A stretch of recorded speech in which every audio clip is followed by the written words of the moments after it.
Hi, this is Majinoni, and here's a review for Falling Angel, a graphic novel. Now, I received this review copy, so I thought I'd get this done as soon as I could. Now, this is by the same people who did the comic horror that I reviewed earlier. And I have to admit, this is actually a lot better than horror. And um, I'm trying to be very careful about avoiding spoilers, especially since the end of the book made reference to don't read this until you get to the end. So I don't want to spoil anything for anybody who uh, wants to buy this.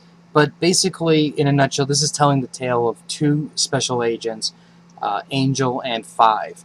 And basically, Angel wakes up one morning on a dumpster, and she doesn't know who she is. And then she's immediately thrown into uh, conflict, basically.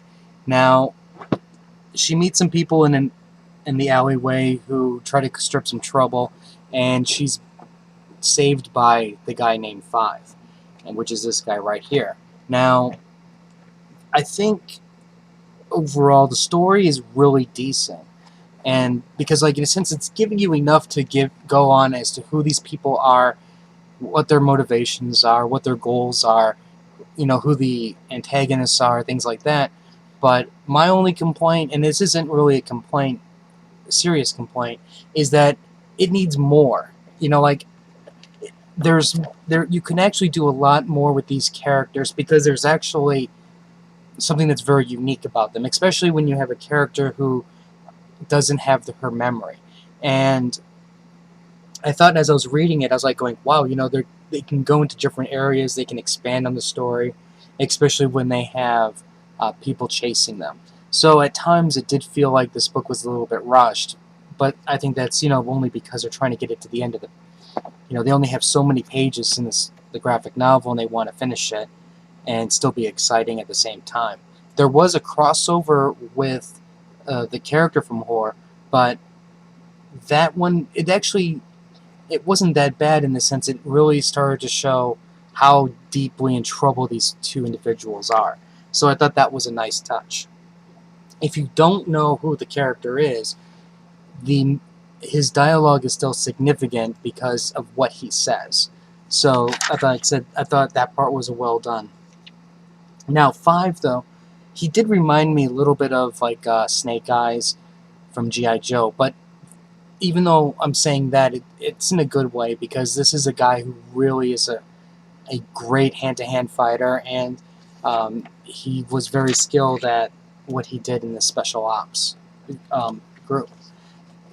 Now, this is where I'm going to be really careful at not spoiling things, so I'm sorry if I don't give too much more detail. But this is definitely a self-contained story where if this is all you bought, this is all you really need. But I kind of wish that there was going to be more, because, like I said, I think that some of these characters you can really expand on it, and I think if you can give it a little bit more love and give it some more page count, uh, I think they can really flesh out these characters and make them even better than what they are. Because right now, I sense that all we're really doing is getting a piece of who these people are, and it was just enough, like I said, to make me at least be definitely amused and entertained. I thought the art was a lot better than the previous book, and this is definitely a more comic booky feel, which is fine. I thought that's what this kind of needed compared to the other, and in a weird way, this almost looked like they're setting it up for a potential like movie or something like that. Just because like if you see the pacing and everything, it just kind of followed that kind of uh, story flow. Excuse me. Overall, would I recommend this book? Yeah, I think there's definitely an audience for this. Like obviously, your superhero types you may not appreciate this kind of story, but for those people who are looking for something a little bit something that's different, something that's more modern, something that doesn't have a cape with guns, action, things like that, this is definitely more of a story for you. And it was enjoyable, but it did still have some flaws in that. Like I said, I think the characters need to be fleshed out more. I think You definitely need a little bit more substance to the story. And I mean, there's times where I thought that things were just really convenient the way they flowed. It did have some good swerves though, which I thought that was definitely a plus.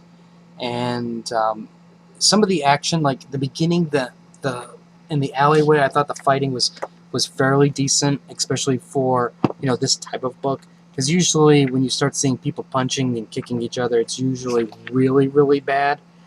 But at least it looks like they actually took the time to actually come up with, okay, this is the flow of how the fighting is actually going to look.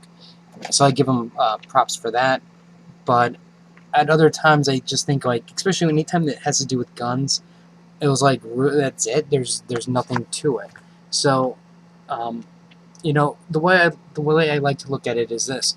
Save martial art fighting for manga because that's where that really shines. And in the U.S., what we really make shine is bang bang bang, guns and explosions. So that's where I would say is put more effort in that kind of stuff. But overall, enjoyable read. If you have any comments or questions, let me know. Rate the video, like the Facebook link, and I'll also do the anime reviews for Crunchyroll, and I'll have more reviews later. So until next time.